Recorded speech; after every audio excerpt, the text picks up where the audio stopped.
Välkomna. Thomas Strutkiewski heter jag och jag är grundare och vd på Engage. Kul att se er här på e-commerce Expo. Vi har upptäckt en hel del intressanta saker om hur det som vi kallar för produktupplevelser påverkar köpupplevelsen och den digitala köpresan. Och det var det jag tänkte jag skulle berätta lite om för er idag. Det är nämligen så här att en av de största utmaningarna som företag som försöker digitalisera sitt sälj har, och det är att det är väldigt svårt att översätta den personliga försäljningen och ersätta den med digital försäljning utan att man tappar i kundens engagemang. Och idag tänkte jag berätta om en potentiell lösning på den utmaningen och det problemet. Det handlar om att göra försäljningen lika tillfredsställande online som en fysisk butik. Och det är vad vi kallar för produktupplevelser. Och jag vet inte, har ni någonsin känt er frustrerade när ni ska köpa en komplex produkt online? Har det varit svårt att förstå hur den fungerar? Genom att bara titta på bilder eller läsa en säljande text. Det är ju inte helt ovanligt. Och det är här som produktupplevelserna kommer in. Produktupplevelser är i princip en 3D-simulering av en fysisk produkt. Och det blåser liv i den här produkten i den digitala kanalen. Och en produktupplevelse, den låter dig testköra den fysiska produktens olika egenskaper i den digitala ytan. Som om du hade den i din hand. Så lösningen på utmaningen att göra säljandet online mer personligt och mer anpassat till hur vi människor fungerar, det är att göra produkten mer tillgänglig för köparen och göra produkten lättare att förstå för den digitala kunden. Och vi lever ju i det som kallas för Industry 4.0 eller den fjärde industriella revolutionen. Och där talar man om det cyberfysiska, om en rikedom av data som ska analyseras av AI och göra allting mer sammankopplat och mer effektivt. Och effekten av det här är ju egentligen att alla stegen i köpresan och alla stegen i produktlivscykeln, ja, men de blandas och flyter ihop. De flyter samman allt mer och det öppnar nya affärstillfällen och levererar nya lösningar på gamla utmaningar. Och utmaningen med att sälja komplexa produkter online, ja, men den kan vi absolut adressera idag. Så Engage är alltså en plattform som är till för produktupplevelser. Så det innebär att köparen kan interagera med produktens digitala tvilling.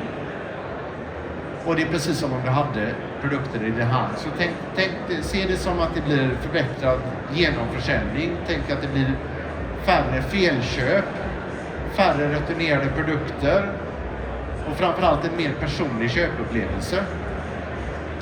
Och ni får tro mig, men det är faktiskt en dramatiskt mycket mer person- och människoanpassad, engagerande och informativ upplevelse.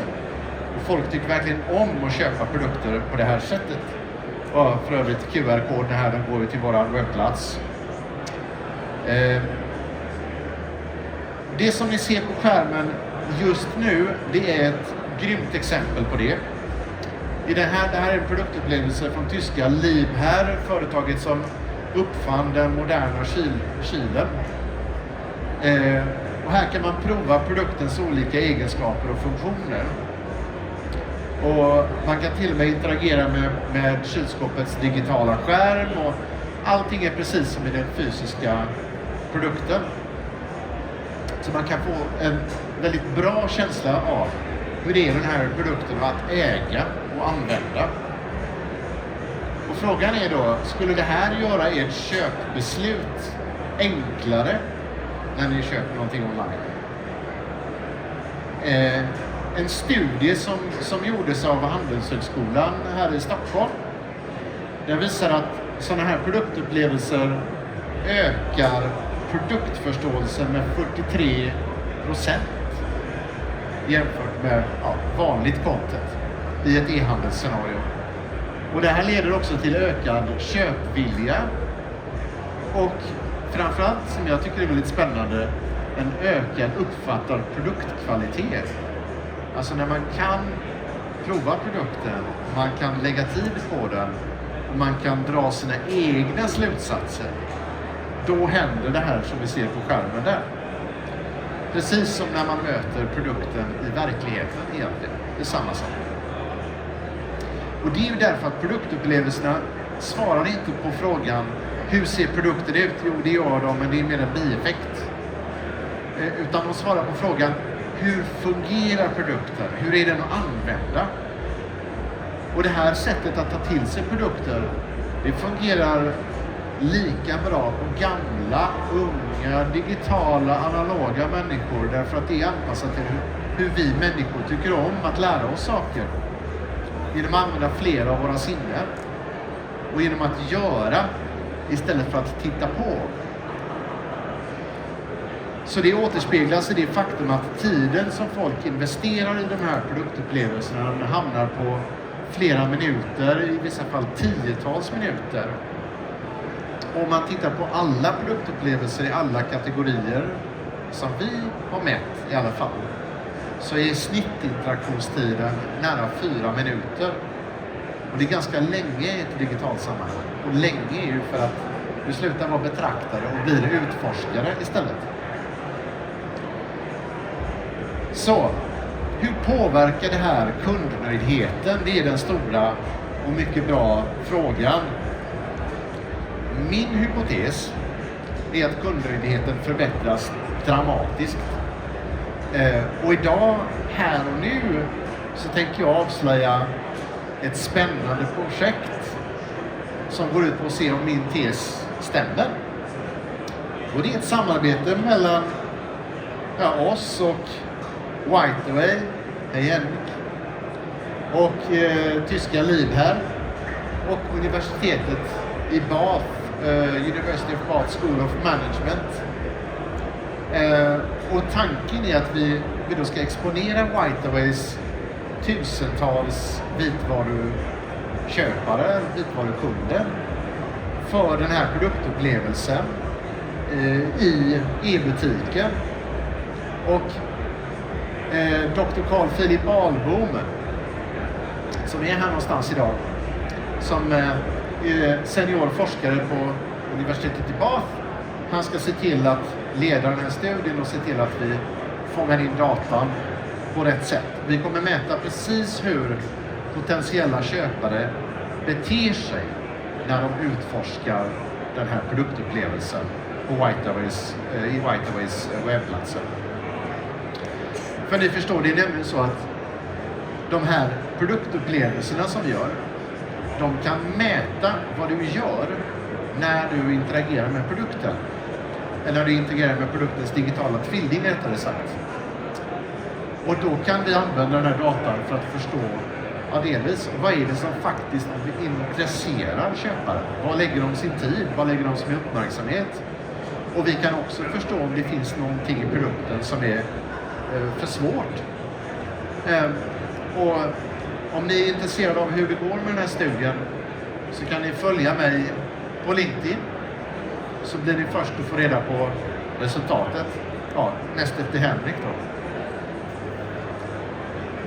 Så hela poängen med det här är som sagt inte att visa hur ser produkten ut, utan att simulera alla dess funktioner, både de mekaniska och de digitala funktionerna. Så vi simulerar produkten plus processen.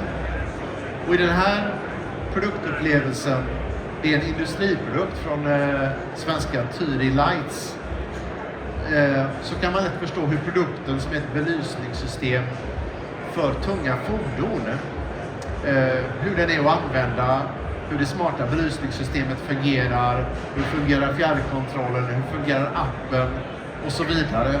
Här kan man se simulera en riktig fjärrkontroll som styr lamporna på den här hjullastaren eller vad det är. Couture, de sätter QR-koder på sina förpackningar. De tar med sig det här på mässor och de stoppar förstås in det i sina webbplatser och bäddar in upplevelsen där och även sina distributörer som återförsäljare deras webbplatser. Så det låter människor möta produkten utan att möta den. Ja. Och eftersom man kan mäta vad människorna gör när de använder en sån här produktupplevelse, så kan vi faktiskt göra ännu mer än att bara göra köpupplevelsen mer personlig. Vi kan till exempel använda den här datan för att göra den fysiska produkten mer användarvänlig. Och i den här produktupplevelsen som vi gör tillsammans med en global vitvarutillverkare som jag inte ska nämna vid namn idag, så simuleras produktens digitala gränssnitt fullt ut. Så man kan ställa in allting på den här ugnen och logiken i det här gränssnittet är bibehållen. Och då innebär det att det här är faktiskt en produkt som inte finns, det är en prototyp. Så prototypen kan vi testa på tusentals potentiella köpare. Och så kan vi ge dem en uppgift. Kan du ånga en fisk? Eller baka en kaka? Eller vad det nu kan vara. Och så mäter vi hur de använder det här gränssnittet. Då ser vi var i ligger, var är det jobbigt, var fastnar folk. Den här datan följs tillbaka in i produktdesignen. Och så förbättrar man den digitala prototypen. Skickar ut den igen, testar igen, förbättrar. Och på så sätt så slipper man bygga den fysiska prototypen och skeppa runt den mellan olika länder. Så det är liksom ett nytt användningsområde för den här datan. Och det möjliggör användardriven produktdesign, vilket är helt fantastiskt. Snacka om Industry 4.0, eller hur? Så, om jag ska sammanfatta allt det här, så har vi interaktiva produktsimuleringar som jag kallar för produktupplevelser, som transformerar köpupplevelsen online för komplexa sällanköpsprodukter. Och de överbryggar klyftan mellan det fysiska och det digitala och gör den digitala försäljningen mer engagerande och mer personlig. Och genom att samla in data som genereras från när kunden interagerar med produktupplevelsen, så kan företag föda sina AI-analytics med äkta produkt-kund-interaktionsdata och därmed lära sig vilka produktegenskaper som intresserar deras kunder mest. Och det är ju ganska bra om man till exempel skulle vilja designa sin produktkommunikation och veta det. Så den här datan kan också användas för att låta produkter utvecklas och designas för att vara mer intuitiva och människoanpassade och användarvänliga. Och det är det som är själva essensen i det som kallas för Industry 4.0. En datadriven, människocentrerad, humancentrerad approach som formar hur vi producerar, hur vi köper och hur vi konsumerar produkter. Produktupplevelserna möjliggör och förbättrar den digitala försäljningen genom att ta bort avståndet mellan köpare och produkt. Så då har jag en fråga till er. Vad tror ni? Kan produktupplevelser användas till att göra digitala köp mer personliga? Är det någon som har en tanke kring det?